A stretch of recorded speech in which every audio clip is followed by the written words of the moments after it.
Hello, podheads, and welcome back to another episode of Over My Dead Pod. I am your host for today, Kate Carter, And I'm Kylie Colwell. and that's it. Even though our girl Holly is in our state right now, she's in our Florida land, she, alas, is not able to be with us because she's working. Wah, wah. Anywho's, we'll be doing this episode without Holly this week. She actually was very upset that she was going to miss this because I'll go ahead and stop right there and say if you haven't listened to the last episode, you need to listen to our last episode before you listen to this one. And why is that? That is because today's story is a part two. So last week, I began my story of the Peter Keller case out of Washington State, and it left on a cliffhanger. It left you hanging there for a little bit. If you don't know the story, well, listen to the first episode and then come back to us because today I'm just going to jump right in. Things are going to get messy.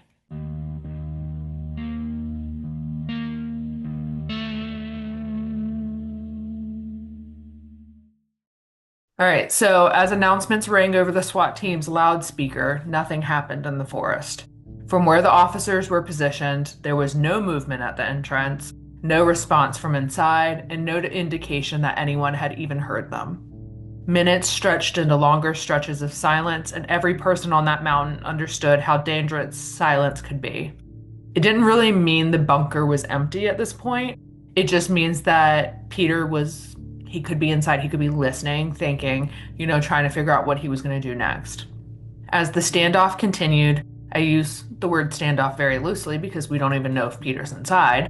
Investigators began looking more closely at the exterior of the bunker itself. What they had initially assumed was a relatively simple shelter now appeared far more sophisticated. The entrance had been engineered to blend in seamlessly into the surrounding hillside, and the amount of excavation required to create the structure became more apparent the longer they examined it. Detectives couldn't help but wonder how many weekends Peter had spent digging into that mountain with nothing more than hand tools, carrying every single piece of lumber, every bag of concrete throughout the forest one load at a time by himself. It was almost impossible to comprehend the amount of work hidden beneath the camouflage surrounding the entrance. Okay, so hours passed while they're like having this quote unquote standoff, and there was no response from Peter or anyone inside the bunker. So they were just standing out there yelling for hours? Yes. So the issue with this, and like I said last episode, is that it's literally like carved into the side of a hill, but it's just a small door. There's nothing else. So, like, what if all of it was booby trapped? Which, like, I would booby trap that shit. If I was in that bunker, everything would be booby trapped. Yeah, and I had 8 years to do it. Yeah. Right. It's gonna be locked up. I'm gonna be so safe. The fact that they even found it within like 3 days is ridiculous. But I would have it so fully booby trapped, and I assume that's what the investigators also thought because hours. They were calling out like, Peter, come out with your hands up kind of thing for hours. But nothing. So as daylight slowly began to fade, investigators decided to make the difficult decision. Entering the bunker without knowing its layout could expose officers to enormous risk. Now, Peter could be waiting inside with a firearm. The narrow entrance easily could be like this deadly bottleneck type of area. We don't know the layout of the bunker either. If Peter had constructed defensive positions or booby traps, something investigators couldn't rule out, they'd be sending officers into an environment that Peter had been spending designing to his advantage. The decision was made to slow the operation down rather than rush it. The bunker wasn't going anywhere, and assuming Peter's inside, he probably wasn't either.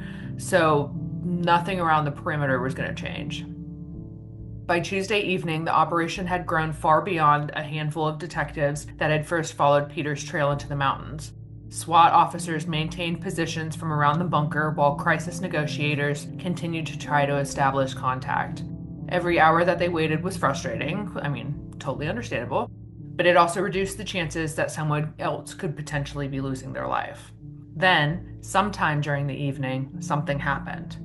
Without a warning, a single gunshot echoed from inside the bunker. And for a brief moment, nobody moved. The sound had come from within the bunker, and because the entrance was still concealed and closed, there was no immediate way of knowing what exactly had just happened. Had Peter fired at officers? Had he accidentally discharged a weapon?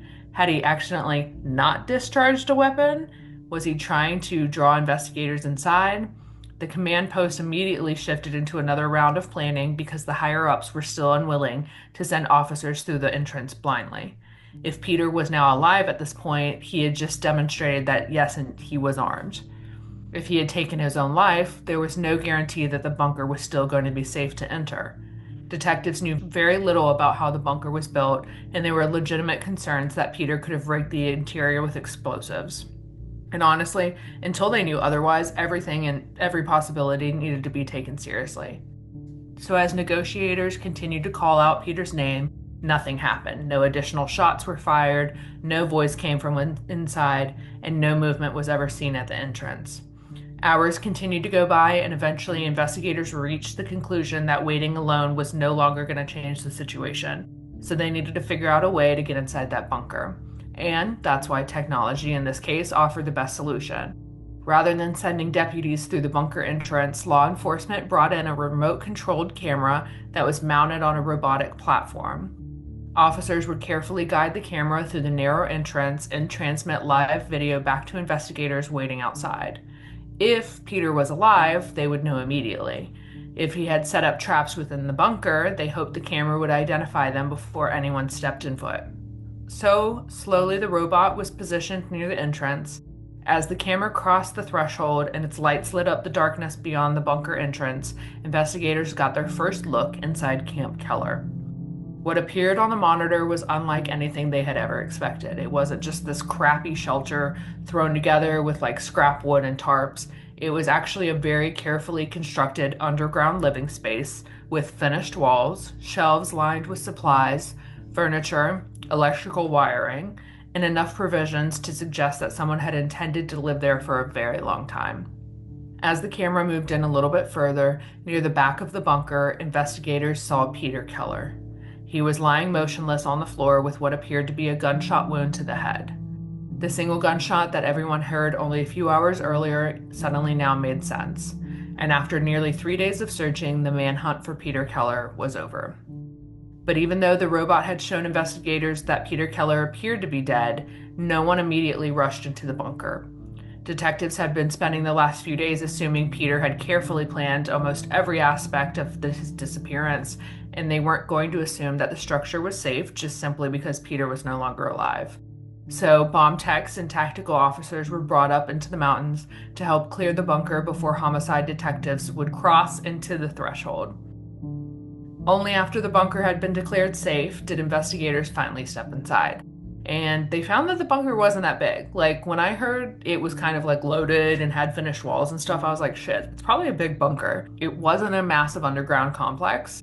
There weren't tunnels or anything. Instead, it was, I think they said it ended up being like 12 feet by 10 feet or something like that. Or no, sorry, 12 feet by 20. After 8 years, that's as far as he got. Yep. He carved it out of a mountain with his bare hands. Well, probably not, but like tools. Like the finished walls, I'm like, why? I don't understand that. The thing that I do think is cool though is that he put electrical wiring. He hooked it up to what? We'll get into it. So even though the space was 12 feet by 20, let's say, Peter had managed to use every single inch of that space with efficiency. Every shelf, every storage container, every piece of furniture, every single supply that was there seemed to have a purpose. The bunker wasn't cluttered, it was organized. Along one wall, investigators found shelves packed with canned food, dried goods, bottled water, cooking supplies, you name it. Plastic storage bins had been carefully stacked and labeled.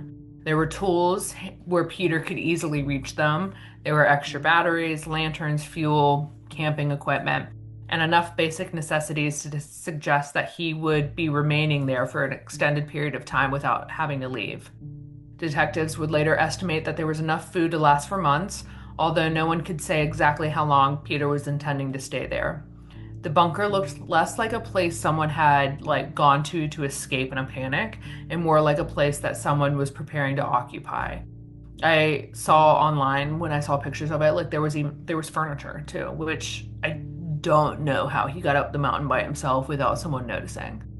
Can you imagine being on a trail and then there's just a dude with like a freaking sofa couch on his back or something? I can't even move the couch within my own living room by myself.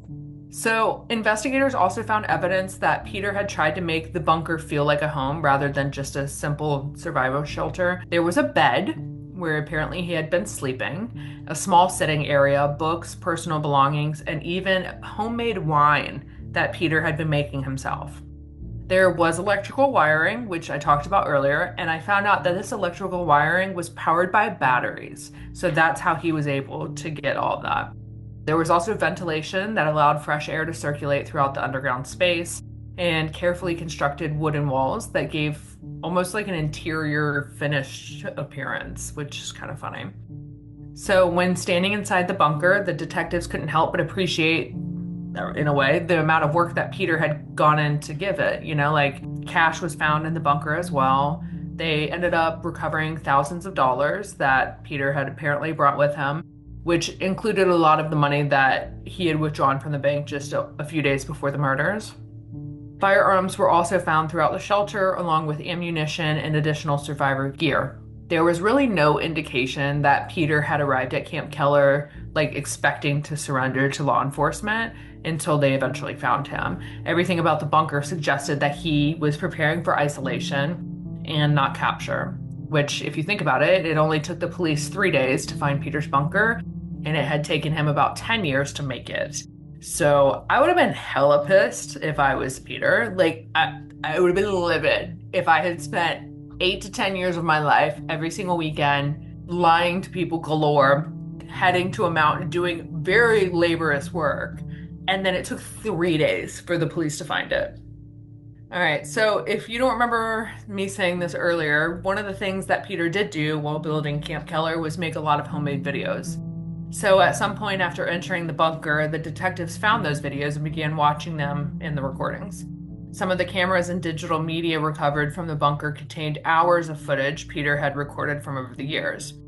Unlike an interview given after arrest or a statement made during an interrogation, these recordings were never actually intended for people to see. Peter believed that they would have remained hidden with him, and because of that, investigators found themselves listening to something incredibly rare: a murderer speaking candidly before the crime had ever been discovered. I'm hoping now that the weather is going to change. It looks like it's getting better. It's starting to switch over. Can finally get everything up here and finish this off. Finally do what I have to do and get it out of the way. At this point, I don't know what's going to happen.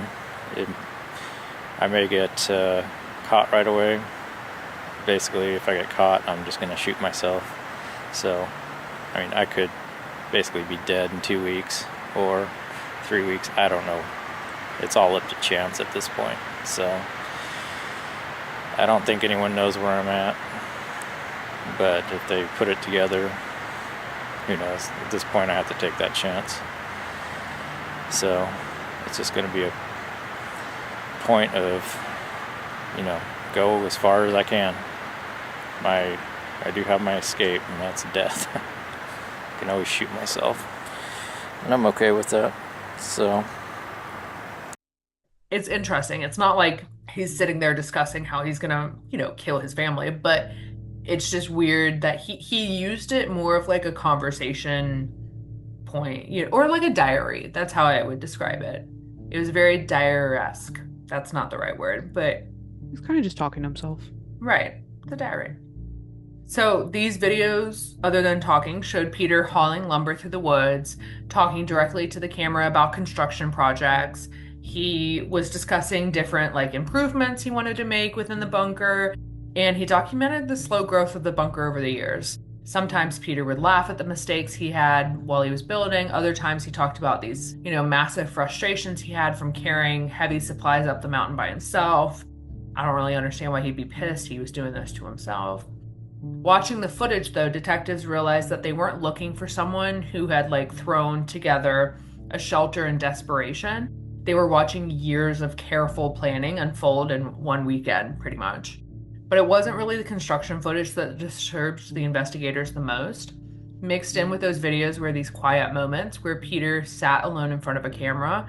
He was speaking openly about his life, his growing resentment towards society, and the possibility that, one day people might come looking for him. I'm getting to the point where just trying to live and pay bills and live as a civilian and go to work.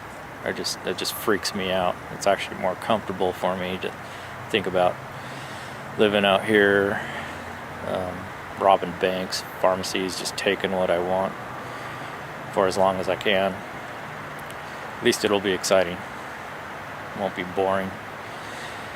And I don't have to worry about Lynette or Kayleen. And everything will be taken care of. It'll just be me. So. As detectives continued reviewing those recordings, they slowly began to understand that Peter Keller hadn't built Camp Keller because he expected life to get better. He had built it because somewhere along the way, he had already begun imagining how his own story was going to end. So over the next several weeks, detectives spent hundreds of hours reviewing everything they had recovered from Camp Keller. The physical evidence told them that Peter had been living inside the bunker, but the videos explained how he thought about it. There were dozens of recordings, some only a few minutes long, some others much longer, and they were filmed over the course of several years as the bunker slowly took shape. Peter wasn't making a documentary or anything, he wasn't a TikTok instructional video kind of guy. Most of the time, he just propped up the camera, pressed record, and talked like he was having a conversation. And honestly, Peter doesn't really sound like the person most people imagine like hearing after what he had done. If you go and look at a picture of him, it's not what I expected when I was first researching this story. He wasn't yelling, he wasn't having a mental breakdown, giving political speeches or anything, or pacing back and forth, acting crazy. More often than not, he was very calm. He joked around, talked about the weather, work needing to be done. And if you stumbled across one of the clips without knowing who he was, you probably would have just assumed you were watching some long-term DIY mountain project. As the recordings continued, however, detectives noticed that Peter kept returning to the same type of subjects. He would talk about how exhausting life was, how he was exhausted by what he viewed as a routine of everyday life, working, paying bills, responsibilities, being an adult. And living within a society, this all kind of seemed to weigh in on him in a way that was far beyond what people complain about. Everybody bitches about life and being an adult. There'll be something inconvenient and I'm like, oh, how great is it to be an adult? But we wanted this, When we were kids, we were can't wait for that independence. And now I'm someone come do the snake in my freaking shower, I want somebody else to do it. I wish my mommy still tucked me in at bed. I would love that. A little lullaby. No bills. Yeah, sounds great. Oh my God, no bills. Yeah. So don't get me wrong. I kind of understand when Peter's pissed and shit and he had a lot weighing on him. We've all had those days about quitting, fantasizing about quitting our jobs or disappearing to a cabin for a few weeks. But obviously Peter's thoughts went well beyond that. The bunker wasn't a vacation home or a getaway weekend. It had gradually become this place where he believed he could spend the rest of his life and alone. And he was okay with that. But what detectives never found was the explanation everybody had hoped for. There was no recording where Peter clearly stated why he murdered his wife Lynette or his daughter Kayleen. There was no confession laying out a motive, no letter apologizing to his family, and no final message that connected all of the pieces. For investigators, that was perhaps the most frustrating part of the case, and also what I think is too. Sure, they can reconstruct Peter's movements almost hour by hour at this point. They could identify the cash withdrawal he did, the days he requested off at work, the construction of the bunker, and even the final gunshot. But there was no real understanding of why Peter did what he did. You're pissed at life? Okay, get a grip. I want to know why you killed why kill your family? Just leave. If you're going to commit suicide anyway and you already have this fort, why take them down with you? No one knew where your little bunker was. Just go there. No. I don't understand why he had to kill his wife and daughter. I don't either. And it doesn't seem that they really had issues either. But, I mean, obviously we don't know because everyone's dead. But he was a bad man. That's why. Mm-hmm. So as detectives closed out the investigation, they were left with this case that was both remarkably complete but yet kind of incomplete at the same time. They knew who had committed the murders. They knew who had started the fire, but they didn't know why Peter had done all of that. And for Lynette's family, the lack of answers kind of became the overall tragedy of the whole thing. They didn't get to experience a trial or the hope that a jury could explain all of the evidence. All they had were these pieces investigators managed to recover, the memories of Lynette and Kayleen, and the painful reality that sometimes a case can be solved without it truly ever being explained. And that, ladies and gentlemen, is our case of Peter Keller. But, as bizarre as Peter's plan was, he wasn't the only one who believed that they could simply disappear into the wilderness after committing murder. In fact, there's multiple cases of people who have murdered loved ones and then lived, or attempted to live out, in the wilderness.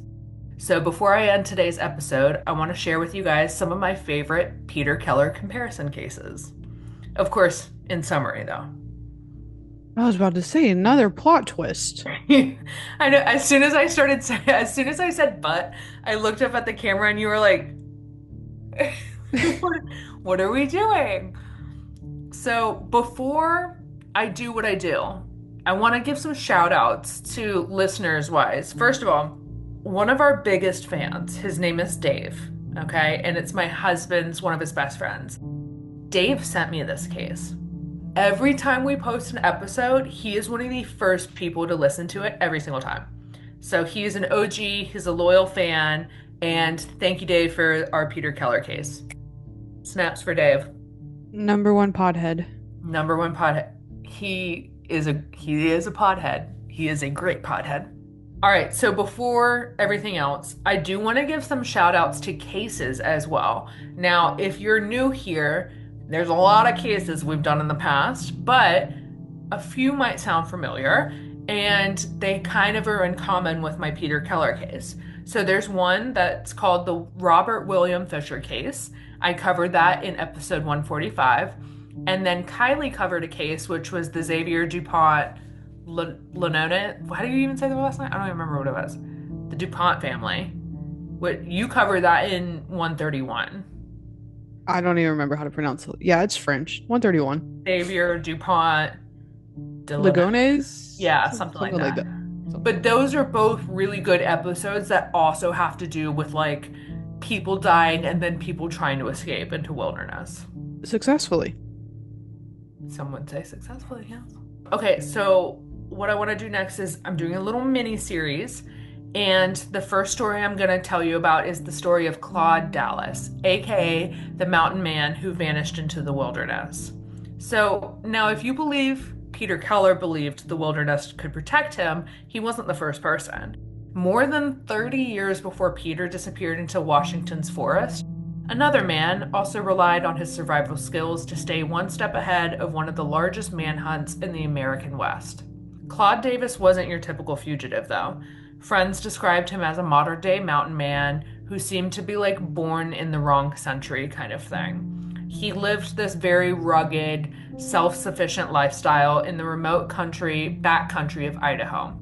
He trapped animals, he had a hunting game, and he was surviving with very little. Like, he literally was a wilderness mountain man. He was the type of person who admired like old fur trappers of like the American frontier kind of thing. And he dressed the part too. He carried black powder firearms, and he embraced this way of life that like had obviously disappeared from our history. The wilderness wasn't simply like where he lived, it was where he felt most at home. And of course, that knowledge of the outdoors would soon become his greatest advantage. On January 5th, 1981, two Idaho Fish and Game Conservation officers, Bill Pogue and Conley Elms, approached Claude after discovering he had been illegally trapping several protected bobcats. At first, the encounter appeared to be like routine. The officers began questioning Claude and preparing to issue him citations, like telling him to stop, leave the bobcats alone. But within moments, everything changed. Claude suddenly pulled a handgun on the officers and opened fire. Officer Pogue was shot and killed almost instantly, and Officer Elms, despite being seriously wounded, managed to run a short distance before Claude chased after him and fired again. Both officers died in the snow that day and turned into what should have been a routine wildlife inspection into one of the most shocking crimes in Idaho history. After that, Claude Dallas disappeared into the wilderness before police backup ever arrived. So authorities obviously immediately launched an enormous manhunt. Hundreds of law enforcement officers, federal agents, search teams, and volunteers combed through the mountains, the canyons, and dense forest of Idaho and the neighboring states. Helicopters searched from above while officers on horseback and foot searched below. Investigators knew they weren't looking for any ordinary suspect.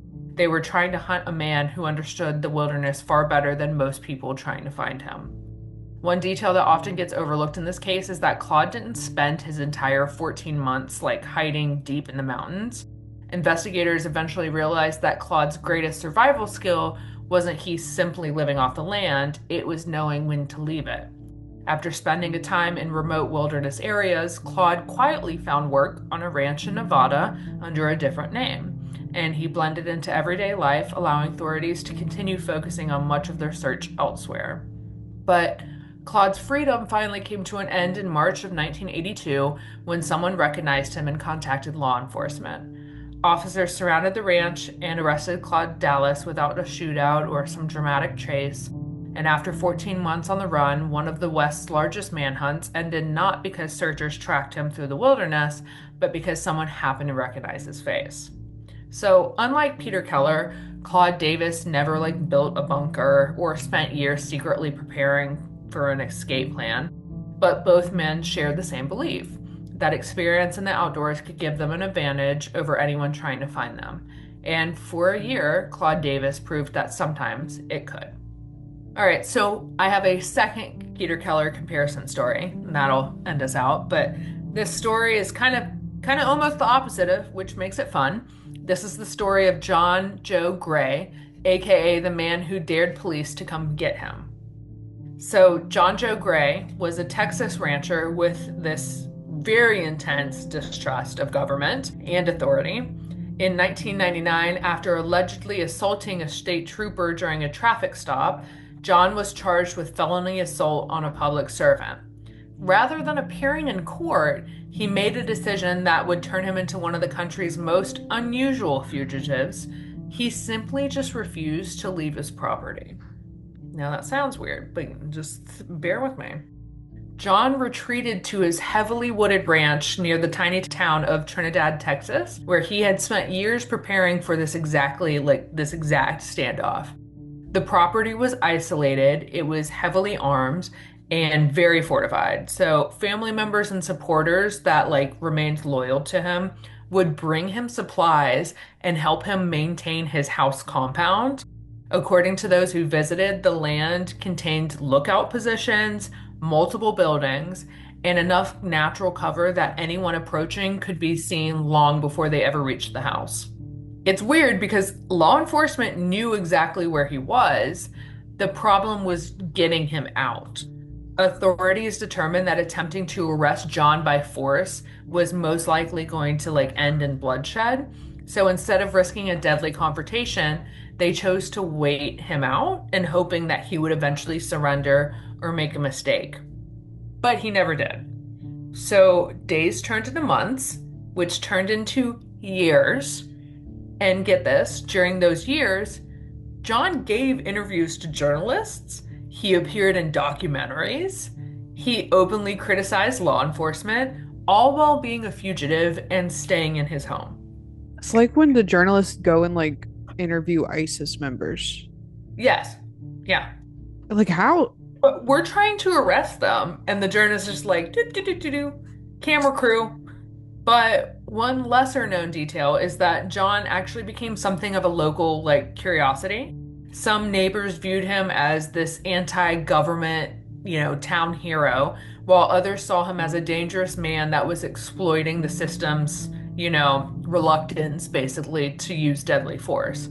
So it was an incredibly unusual situation, a wanted fugitive whose location was never a mystery. Everybody knew where he was. Yet authorities couldn't bring him into custody. So for 6 years,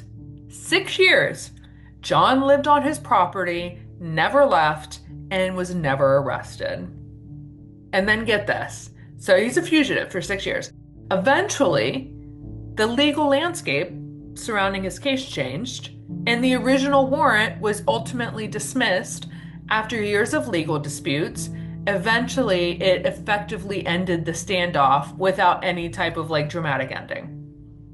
So while Peter Keller's plan centered on disappearing so that no one could find him, John Joe Gray was the complete opposite approach. He stayed exactly where everyone knew he was. He relied on preparation, isolation, and his terrain at his house to make his arrest too dangerous for the police to attempt.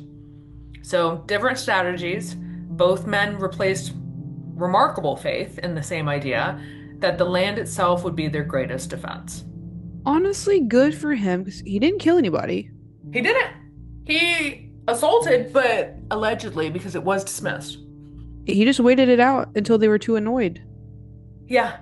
What a compound he must have had to sit his ass in there for 6 years. Couldn't be me. Couldn't be me.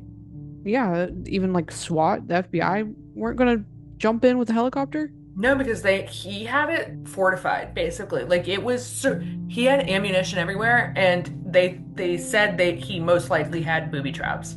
And the way that his compound was like formatted was if anyone tried to come in, they had to go up this road where like it was very noticeable that somebody was coming onto your property. I might build a house like this. It sounds nice, right? So yeah, those are my stories. It was another plot twist. I had to end it somewhere. So you want to jump into overtime? Let's do it. So Kylie had an idea today. The people love our overtime, by the way, Kylie. I get comments about how this is like their favorite part of the whole episode, which is kind of insulting. Yeah, yeah, actually, you know what? Shout out to my mom. I'm pretty sure my mom said that to me. Where she was like, overtime's my favorite. I'm like, thanks, not the rest of the whole podcast. Yeah, we don't research and write for hours and hours. And Hours, days, weeks, sometimes weeks. Anyways, okay, so Kylie had an idea for today. You know, we like our little subjects. Our question of the day is what are some things that should always be included in a price? Like when you pay for something or you see a price, what are some things that should always just be included, but they're not? yes. So, example I gave Kate, it's like paying for parking at a hotel you're staying at. Makes no sense. Makes zero Add it, sense. add it to my room bill. Like add it to the room charge that I saw online. Yeah, just lump it all in there together. You want me to pay 40 extra dollars a night to park my car? And it's valet. So then you want me to tip? Mm-mm. Oh, I will purposely, if it's not required to use valet, I will not valet. Yeah. Hotels are kind of, also Wi-Fi. Wi-Fi at hotels. Yes, and on planes. I've already paid hundreds and hundreds. You Right. want another five? Yeah. I am one of those people that I will always pay for Wi-Fi on a plane. It was out on mine the other day. What I do you was like, do? That's when what do you do when there's no Wi-Fi on a plane? Because I have an answer. clean out the photos on my phone. Clean out the photos on your phone. Okay, so it's a universal thing. Yeah. That's the only time where your brain gets to be free and you just go through your thousands of photos and you're like, wow, I only got a month in of cleaning out things. Okay, I think that, oh, I just had one. Oh, cheese should never be an extra charge. On what? What it? Food. Like when you Oh, go somewhere and they're like guac. Well, guac's a little expensive, but like, oh, it's gonna be 25 extra cents for your cheddar instead of American. yeah. I was like, oh, hamburger, 50 cents extra if you want a cheeseburger. That slice of cheese costs 2 cents. Not even, probably. Why are onion rings more than the fries? Yeah. I, why are why are there so big of a difference in the pricing for items that are like if fries come with the meal and then onion rings are $6, I'm like, for what reason? Are the No, onions more expensive? they can't be. And also, when you order the onion rings, they'll give you 5 onion rings. You order fries, they'll give you a pound of them. Right. Don't scam me. If I'm paying extra for the onion rings, I want them to take up the same amount of portion of the plate as the fries did. Something I was pleasantly surprised about when I got my Hatch alarm clock is that you have to pay a subscription for it. Yeah, do you want my login? I already paid for the year. Yeah, Kylie, first of all, for those that don't know, your Hatch alarm clock is for children. Adult what? Do they? I'm pretty sure those are night noise machines for kids. I was like, wake up, you can listen to podcasts on it. Oh, can you? That's cute. Yeah, I have like my nighttime routine has like a true crime podcast. I don't think that's for children. No, that's true. And Okay, then there it must be a night version. yeah, and then it goes into like rain music and then it wakes me up with little birds chirping and sunshine in the morning. I would have PTSD and think there's birds in my room. When you pay for a product and then you also have to pay for the subscription, you're like, well, why? And it's not like it was cheap. No, so I like the Aura ring. I Oh my find God. Yeah.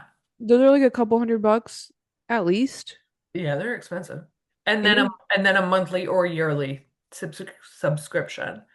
Okay, late checkout. I'm really on the hotel train right now. Late Mhm. checkouts. You're gonna tell me it costs like $200 for a late checkout, but your cleaning crew ain't coming till like 6 hours later. Oh yeah, what's the thing? Check-ins at 4 p.m., checkouts at 10 a.m. Yeah, that'll be $400. It should be if you get a hotel room, it should be 24 hours. I checked in early to a hotel this past weekend, and so they wanted 50 extra dollars. The room was already ready. Right? It was Scam. just sitting there. Scam. They'll put in like two little water bottles in your room, and they're like, "Oh, they're $3 each." Yeah. And of course you're gonna get thirsty, Oh, there's nowhere else to get water in here. especially if you just came back from a concert Yeah. or going out or whatever. Sorry, I'm reading a list right now. This one, like when you get your taxes done and you have to pay someone to do your taxes Hmm. to then have to pay for your taxes. Yes.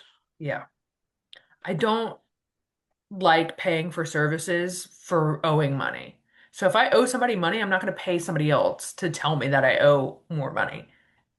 Oh, my old apartment complex, if you paid um online, there was like a credit card processing fee. Okay? I'm not going to do that. You want me to go to the bank and pull it out in cash and like bring it to the front office every month? Yeah. All right, sketch. Yeah. Sketchy. You guys are doing something illegal. No, yeah. You you want me to get a checkbook? I'm Gen Z. Right? I do have a checkbook. What? Really? Oh, I've had to have a check. I've always had a checkbook. I let's see, rent before like Zelle was a thing was always in checks. My right now my monthly lawn service dude that he comes once a week, $25 checkbook. I was like, can I not just he doesn't want cash either. Like I almost don't want to do cash because I'm like then I have to go and get it. So checkbook it is. Mm. I think I've only needed a check like twice in my life, and I've just asked my dad to send me one of his checks, and then I just sell him. Yeah. Have you not had to do it for work? Like, when you get a new job and they're like, "Oh, send me a void check." No, What? Every single job I've ever had tells me to do that. I just give them my routing number. Have you ever gotten well, maybe, I don't know. You like buy a house or get an apartment complex and then you have to pay for extra keys. I just take it to the Home Depot and put in that machine. It's just annoying. Like, I've already paid for the place. I don't need to pay for extras. Paying for like valet trash at your apartment complex. They're like, oh yeah, it's an extra like whatever a month. I'm already paying you guys like $1,500. Right. Right. We just got something in the mail the other day that was like our annual fee for the garbage people to come twice a week is going up by like $300. And Cam, I was okay with it because I was like power to the garbage people, but Cam was like, I don't understand. Like this is their job anyways. And I was like, yeah, but like times change.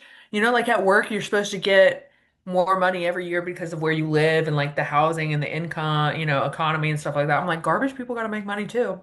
But they Yeah. make bank. Have you seen what the garbage workers in New York City get? No. Is it ridiculous? Ridiculous, and they can retire after like 20 years. Could you do that job though? Me personally, no. I could do it, not in New York City. There's no way I couldn't do it in a city. If I was the one that was just driving, Yeah, you probably get 50 grand less. I don't know. I don't know how it works. They're like Bob up there just eats snacks and drives, like, I'd or has a imagine, claw. yeah, it's all mainly claw now. I feel like you don't have to get out. I can't remember if ours is claw or not. feel like ours isn't a claw for some reason. I know ours is a claw because they threw my garbage can and it broke. And then did you have to pay for a new garbage can? You probably do, hence why it's just still broken. Yes. Okay, I have one last thing. I was just thinking about it in my head. When you have to go put air in your tires and you have to pay for the air. It's free at Wawa. What? Free air at Wawa. Oh, interesting. I've always thought paying for air is a little redundant, but how would I get the air into the tires? I don't know. Yeah, like it's just outside. Right, I can't, scoop it and then push it really hard into my car tire.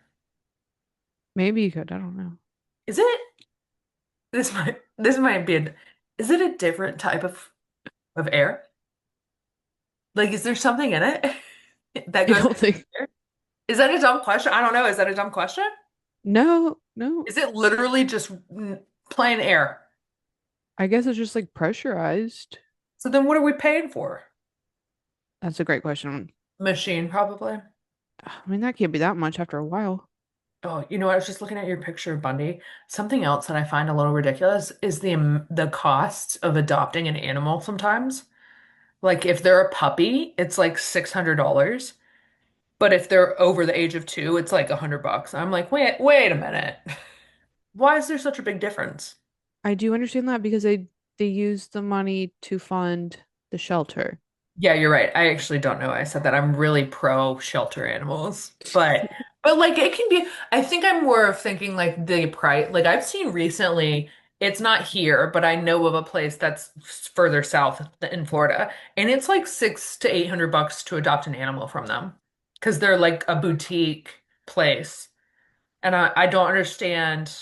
I mean, that's where everybody gets like their Shih Tzus and shit like that for like Jupiter Island, but I just I don't get it. No, I've seen dogs on Pet Finder here that they're like in a foster home and it's like a little mutt puppy and it's yeah, $500. I'm like, no, I think I'm gonna go to my ACC and go get a pit bull for $0 and it's gonna be the best dog in the world. Yeah, I'm gonna get Yeah, a free. Nora. There's so many free animals out there. You can just like grab off the street. Yeah. Oh my God. Speaking of grabbing animals off the street, Kylie, did you hear about the story of the woman in Hobe Sound? No. Yeah, okay, this just came out. Thanks for saying that. That totally brought me. It's on the border. It says Stewart, but it's on the border of Hobe Sound and Stewart. We just found out there's a postal worker who was taking cats that were outside and hoarding them in her house. And she had over 300 cats in her house. A lot of them were in cages. She had been just picking up people's cats on her postal route. I mean, yes, that is a bad thing. Do I understand where she's coming from? Yes. 300 cats, Kaylee. And then the woman, this has nothing to do with it. She ain't had no teeth. She didn't have any teeth. What is she doing with the cats? I don't know, but like they were all just in like cages and stuff in her house. And I'll have to send you screenshots. They were posting it all throughout the town, and people were like, "That's my cat!" And it's like pictures of their cat, and the ACC is like trying to microchip check everybody, and people were like, "My cat wasn't microchipped," or all these things, or it was microchipped to our old house. Like I promise that's my cat. So now people are trying to get their cats back. She would just take them. Oh, I'm glad she wasn't killing them. No, she wasn't killing. Yeah, she wasn't killing him. It was an old lady. She's like in her 70s, had no teeth. She looked real cute. I would have believed her. And she was just convincing kitties to take a little drive in her car, take them back to her hoarder house. I gotta look up her house. Can you imagine the smell? Oh my God, the amount of litter boxes. But she There probably didn't weren't have any. any. There probably Yeah, weren't any. Yeah, I think she had some dogs there too. everyone's just shitting on the floor. That's dogs are a little bit harder to convince on that one. You could take Finley probably. So, anyways, okay. Well. With that, thank you for tuning in to another episode of Over My Dead Pod. For more information about this case, you can check us out on our website at overmydeadpod.com. You can always check us out on our social medias. We got Instagram, we got TikTok. I think we have a Twitter, I'm not sure. We got a YouTube. So comment, subscribe, like. And just like my friend Dave, give us episodes that you want to hear. You know, if you tell us a story and we think it's cool and we haven't covered it before, we'll do it, dudes. We'll do it. So, thank you. Love you guys. See you next week with another episode. Bye. Me.